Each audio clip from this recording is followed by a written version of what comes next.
All right, so welcome everybody to this remote interview. My name is Lisette, and I'm interviewing people and companies doing great things remotely. And today we're talking about Head of Remote with Laurel Farrer.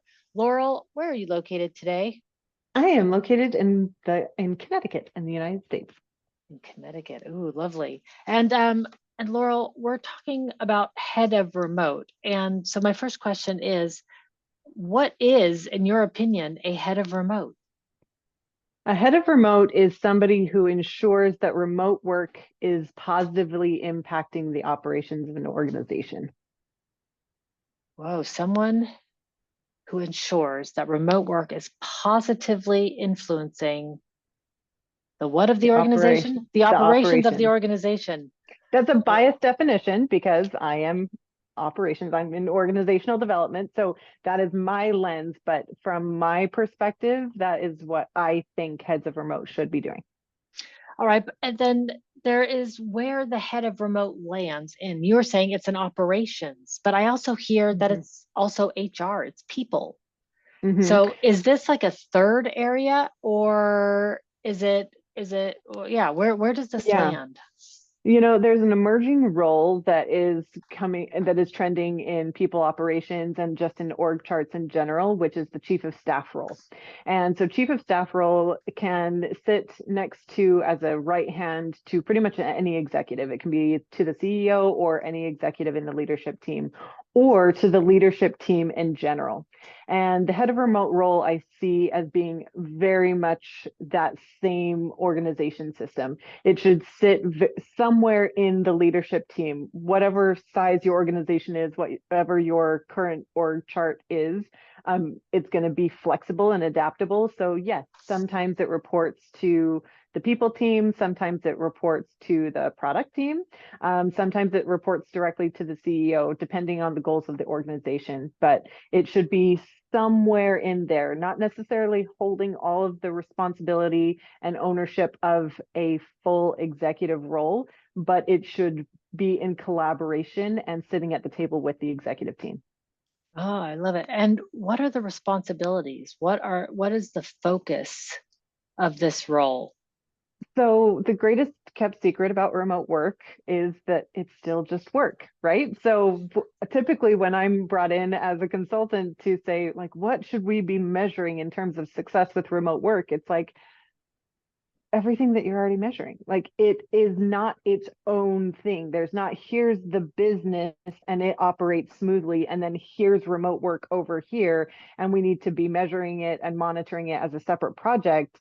It is a strategy to operate business better.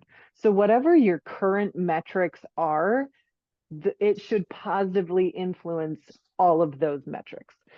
So whether that be productivity, efficiency, traffic for marketing or talent attraction or talent retention, whatever your operational goals are, workplace flexibility should just help you achieve those more easily.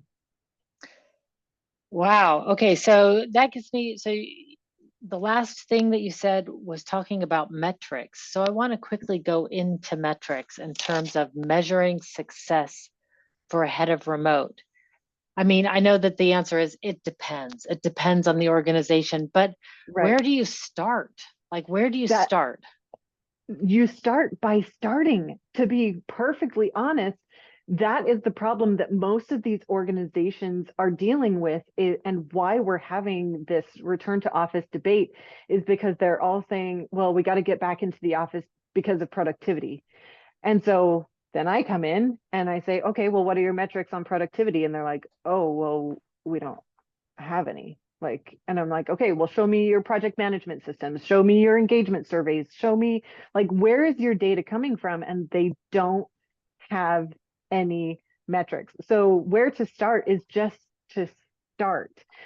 Start actually making data-based decisions. So in an ideal world, what that looks like is that your workplace data, that monitors where people are working from, especially for hybrid teams, has a direct correlation or integration with your productivity metrics or your output metrics, so that you can then layer those on top of each other and you can prove that your workers are producing more output with less input in one location than they are in another location. So that's obviously complicated, and that's going to be a totally different tool, a totally different infrastructure for every single team based on industry, based on size, based on services and products, everything.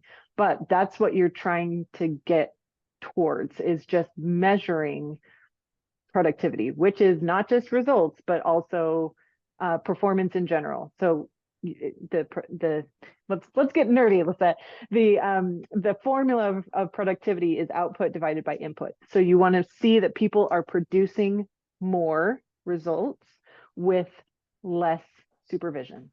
And so that can be more autonomy, but then it can also be just better performance in general. Like they manage themselves better and they are a great performer. So it's just a matter of, okay, well, you pick some metrics, you start with those, and then you massage them as you go, because the first metrics that you pick aren't going to be the best anyway. I mean, you're never going to pick the exact right set of metrics that you need to measure, because I've just done my own business too long, and I know that it changes from week to week, just It does. as you go. It does. Weirdly. And it can start so simple too. It can just be like, okay, well, just go, if you use a project management tool like Asana or ClickUp or Trello or something like that, just start looking at the dashboard more often and being like, okay, when I, assign certain tasks to certain people, though a lot of metrics already exist in that software for you. So just look, who are your high performers, who are meeting their deadlines consistently and who's not. And then you can start working with that data and implementing it in different ways, but we cannot manage what we cannot measure. And so it has to start with data-based decision making instead of these gut feelings that people are more productive in one place or versus another. So in your job history, you were the head of TeamOps for GitLab. Meaning you took over from the very big shoes of Darren Murph to as head of remote at GitLab. What did you do to start when you were first there? I mean, there's a lot of structure already in place. So you're coming in to something that had, a lot of setup there. What did you do when you started? Yeah, so the goal of TeamOps was to make all of the evangelism about remote work from GitLab repeatable and implementable by the people that looked to GitLab as a remote work icon. So Darren and Jessica, who were the remote team and the head of remote team at GitLab at the time, they had only known GitLab. Their only experience with virtual operations was within GitLab. So they didn't really have a strong sense of benchmarking within other remote companies. So that's why I was brought in, because I've worked with so many hundreds of different companies of different industries and different sizes. And I knew exactly what the patterns were between what they were doing versus what everybody else was doing as well. So there was a much easier way to develop systems based on those patterns. And so that's what TeamOps is it's a model of operations that any team can implement to say, this is what GitLab has done, and this is how you can do the same, no matter what your company is. You don't have to be a SaaS tech company. You can be a college, you can be a plumber, you can be whoever. We're just going to take the principles of successful operations as a distributed company and make them into a blueprint for you to adopt. So that's what I designed, building on the legacy of Darren and Jessica. That's what I built and launched for GitLab.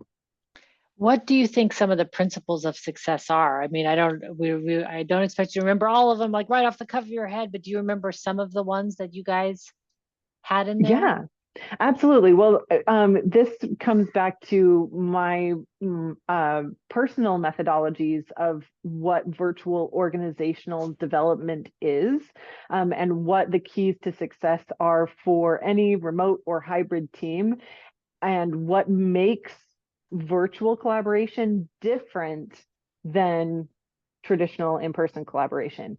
And so those are 4 pillars. And the theme of all of them is that work is managed in a different way when you are working in a virtual environment.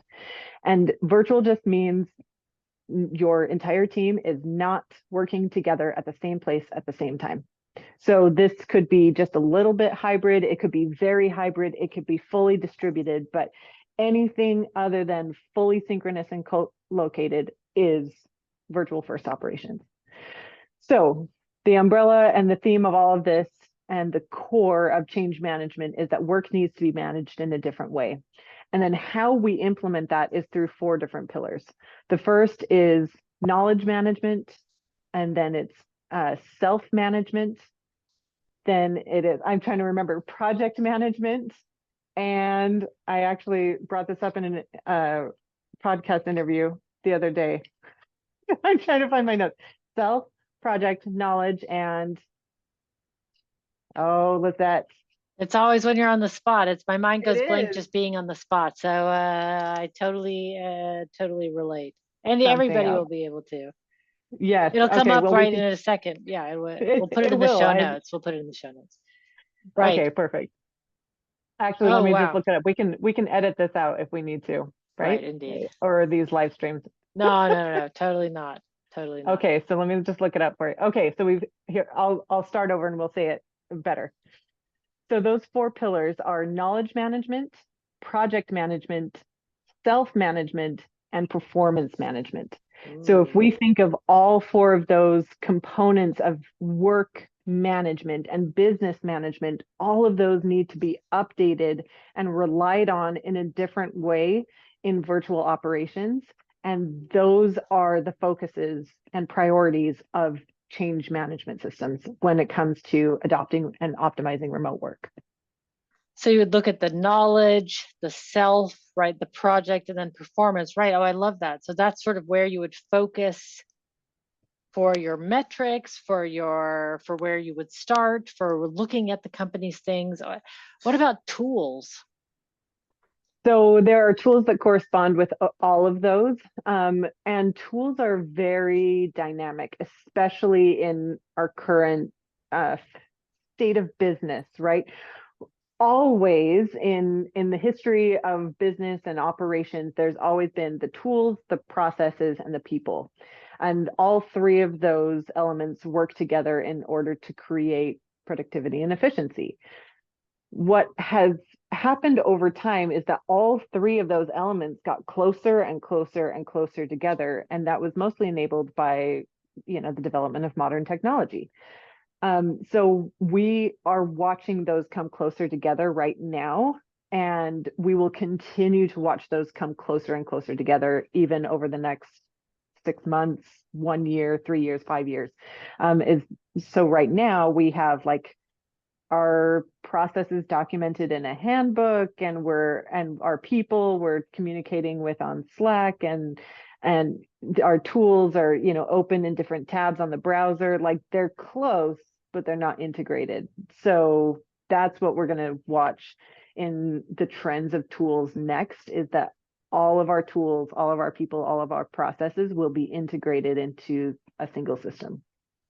Oh, that is so interesting. I worked on a tool 15 years ago that was a single system, and it didn't work because at that time the market went into all the single apps. It was just like everybody had a Yes, separate app for everything. And so I can see the benefits and challenges of both sides, right? If you have one single app, yes. you have to have one particular workflow that everybody has to abide by Mm-hmm. in some way. But okay, that's a whole other conversation. I want to talk a little bit, we've talked about some of the skills and the metrics. What about some of the personality traits? Like, are there Yeah. types of people that are better for head of remote than others? I don't think that there are different, or there's necessarily better personality, but I do think that there are certain skills that are going to help you be more successful in this role than not. I think you need to be a fantastic communicator, with the lens of negotiation and pitching. So you need to be able to make a proposal and make it appealing and make it actionable, because that's going to be a lot of your work, is going up against leadership and executives that are all very focused on their lane of success. And your job is to help that team understand how a change in the workforce is going to uniquely benefit each of them so that they all have buy-in and they're all supporting this decision. Because really successful change management needs to come from both bottom up and top down. And that's a big problem that we've seen in large corporations, is that the workforce is trying to optimize flexibility, but the leadership is resistant. And then we just have this workplace war. So yeah, so I think right now. Exactly. So yeah, convincing that leadership, those communication and political skills, I think are really important. And then obviously just the experience, the true experience of, operations, data analysis, marketing, project management, like all of those different skills, you're going to apply all of them. This is definitely a position where you're going to wear a lot of different hats. So you need that adaptability and that flexibility to be able to just do what needs to be done. So kind of an entrepreneurial spirit, I would say. So who are the people, when a company decides that they need a head of remote, you kind of make the assumption that leadership is bought in, but that's not necessarily or even often the case. Mm-hmm. When, in your experience, who are the ones bringing in a head of remote, and who are the ones resisting? I think the people teams are definitely the ones that are bringing in the head of remote, because there's so many different needs for the workforce of upskilling and training and monitoring, like emotional intelligence, monitoring wellness, workplace safety. Like there's so many considerations for the workers that need to be paid attention to, if not updated. And they're just overwhelmed. Like they're busy being HR executives, and they already have so much to do taking care of the workforce, that having somebody's headspace dedicated just to the protection and benefit of flexible workers is very, very nice to be able to delegate that. So most often that's what I see is the people team that lives under the people team. But again, it shouldn't just be a people function. It should be talking to everybody.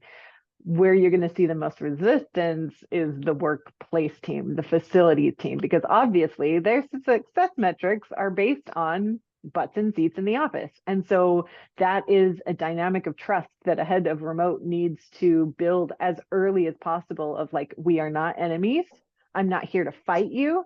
I am here to help you. We are here to make hybrid successful, and hybrid means a lot of different things for a lot of different people. So how can we help all of those people equally? How can we help people enjoy being in the office just as much as they enjoy working from home? Like, how can we have a different conversation about that? This isn't just about one workplace or another, but there are many workplaces. Like, how can we encourage people to go to customer sites more often, or client sites more often? What about the manufacturing plant? Like, let's have a broader conversation about what workplace is and how it can motivate different types of productivity. Yeah, I love that. I love that, because indeed, you can entice people back to the office, and they always say most people don't mind going in if there's a reason to be there. Yeah. Yeah. And if Sort of they as feel simple as safe that. doing it. Yes. Right. Like that's a big thing that we've seen in forgive my bluntness, but the stupid return to office surveys that are like, do you want to go back to the office? And it's like, that is the least effective data collection that I have ever seen in my entire life, because Right. it's like, let's see, do I want to? No, like I'm very comfortable here, thanks. But like, would I occasionally? Maybe, but am I going to tell you that? No, because if I say yes, I am willing to go back into the office, then you're going to make me go back into the office all the time with the defense of, well, you said that you wanted to. So it's like, Right. what am I going to say? I'm going to say I want to stay home, even though I would be willing to go sometimes. It's just, so those surveys are just totally, totally pointless, in my opinion. Right. They're right. I can see that. I can see Yeah. that. So, but in any case, I do like the idea of making it equal, having it be equal for everybody, because indeed we're not advocating for remote, we're advocating for flexibility, meaning working wherever the Yes, best place is to get your work done, wherever that might be. And so just finding a way for everybody to be able to yes. work together, regardless of what that place is. Yeah, this is going to benefit somebody who needs to go to a dentist appointment at 3 o'clock in the afternoon, just as as much as it's going to benefit somebody that needs to work from a different country for a couple of months. Like this is designed to empower and enable people to be productive no matter where they happen to be working from. Yeah. Seems like a no-brainer to me, but I'm so biased. I can't even, I know, yeah, you know, you and I I are did so sense. It's like, entrenched. I just don't understand why you wouldn't do that for your business sake. But okay, I digress. One of the last things I wanted to ask you is, where do you go for advice when you need help? You. Ha, that's the right answer. No, but that's not what I'm fishing Ta-da. for. That's not really useful. No, but No, but I have a network of people. So I and you are one of them, which is why we're having this conversation. But yes, I have a network of experts that have been doing this for a very long time, and they each have a lane of expertise. And so depending, like I said, that head of remote role, it wears so many hats. And I'm a Jill of all trades, master of none. So I can I can answer most questions and I can build most solutions at a novice level in any area of the business. However, when it comes to getting deep into the specifics of something like product development or of HR policies, I rely on a subject matter expert as well. So that is where I get my answers from, is to tap on my network and say, hey, like I have a question about, employment law in Alabama or something, and they can answer those questions for me. I see the head of remote role being very, very similar in most of the organizations that I have either done that role for them or I have created that role for them, is that it's very, very much a conglomerate role. Like you are a liaison. You are not the end all be all expert. You are not building and producing every solution. You are bringing together the cross functional people that need to collaborate in order to build the solution. So you're much, much, much more of a project manager than a subject matter expert. So you need to know enough about all of the operations of business in order to have intelligent conversations and informed decisions with all of the different areas of business. But ultimately, you are just there as a facilitator to help the true experts in the business understand how to make those decisions themselves, while you are there representing the flexible workers and making sure that those decisions are made in a way that benefits all worker personas equally. I love that. So in a way, you don't have to have the expertise. Like the Mhm. expertise for the head of remote needs to be experience with remote and flexibility in order to fully understand the medium in which they're working.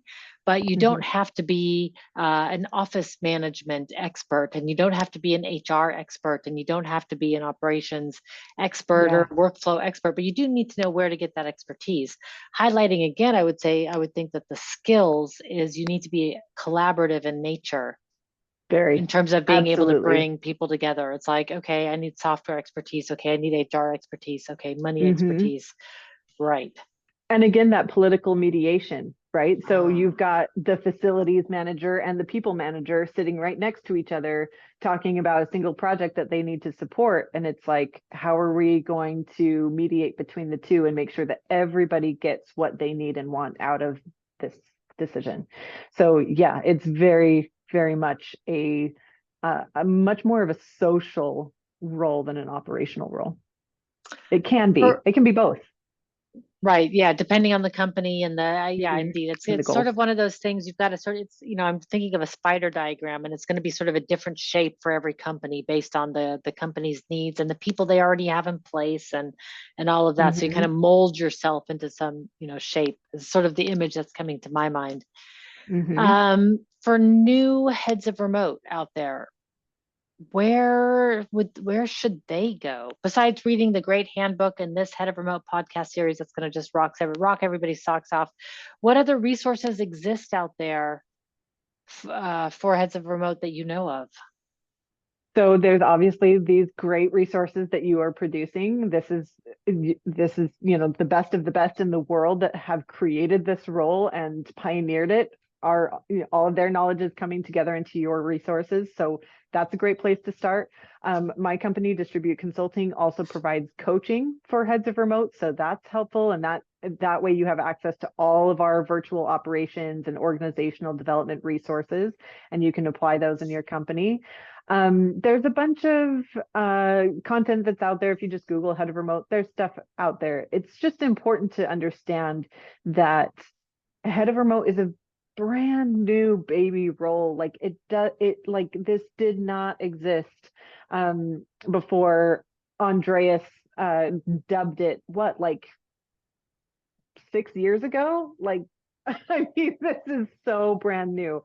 And then he was the one that told GitLab that they should have a head of remote. And then Darren Murph obviously made the head of remote. He was a marketer, and so he made the head of remote role just blow up in popularity. So like it's just so new. So the important part, I think, for every head of remote is to understand that you need to make it into what you need it to be and what your organization needs it to be. So the first place to start is to write your own role plan and your own performance metrics. Those are probably not going to be given to you. Most of the companies don't know what to do with remote work, so they don't know what you should be doing, and they don't know how they should measure your success.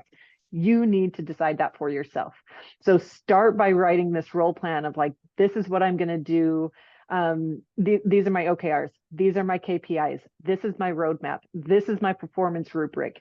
And then start that conversation day one with the highest person that you have access to, whoever hired you or your direct report or the CEO in an ideal situation, and say, this is what I'm going to be working on for the next 1 to 3 years. Does that align with what you are expecting?